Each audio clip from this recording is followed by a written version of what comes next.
अभी तक हमने देखा कि अगर सर्कुलर मोशन कर रहा है चार्ज की वजह से हमें विद्युत धारा निकालनी हो तो इसके लिए व्यापक फार्मूला जो होगा वो I बराबर होगा Q इंटू एफ, यानी आवेश गुने फ्रीक्वेंसी। आइए कुछ सर्कुलर मोशन के कॉन्सेप्ट के माध्यम से इस फार्मूला को और मॉडिफाइड करते हैं, कुछ और नए रूप की प्राप्ति करते हैं।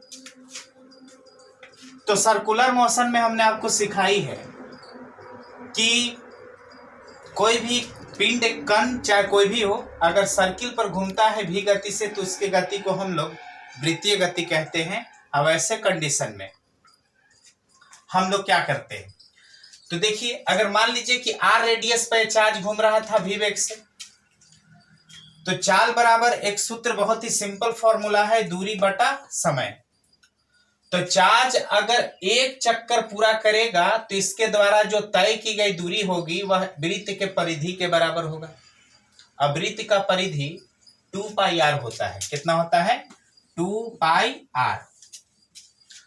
तो मान लीजिए कि चार्ज ए जो है वह एक चक्कर पूरा किया, तो एक चक्कर पूरा करने में दूरी कितना तय किया? 2 पाई r। अब मैंने आपको बताई है कि कोई भी पिंड या कोई भी कण अगर एक चक्कर पूरा करता है तो उसके द्वारा जो निर्धारित समय होती है उस समय को हम आवर्तकाल कहते हैं।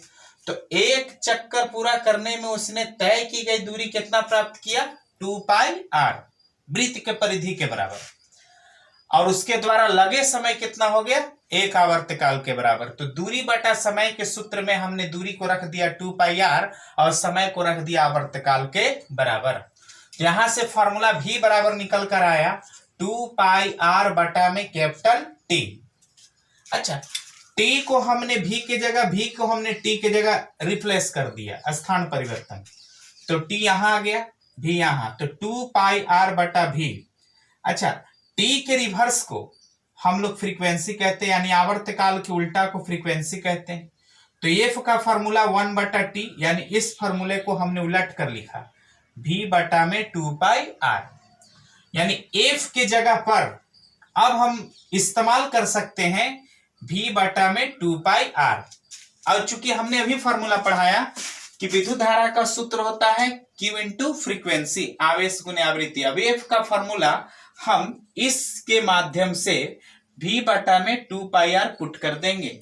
तो f के जगह पर v बटा में 2 पाई r रख दिया गया।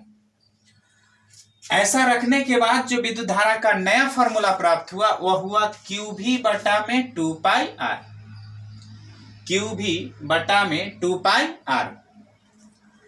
सर्कुलर मोशन में ही आपको एंगुलर वेलोसिटी और लीनियर वेलोसिटी के बीच में एक रिलेशन मैंने 11th क्लास में पढ़ाया था कि v बराबर r ओमेगा होता है, जहां ओमेगा को एंगुलर वेलोसिटी के नाम से जानते हैं।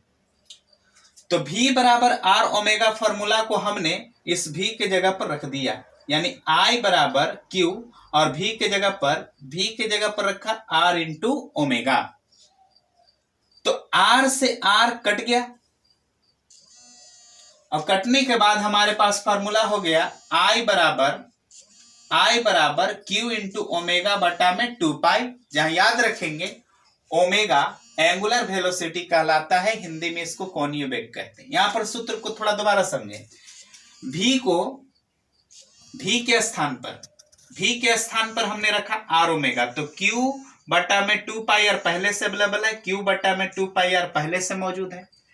v के जगह पर हमको केवल r ओमेगा पुट कर देना है, तो v के जगह पर यहां जो v था इस v के जगह पर r ओमेगा रख दिया।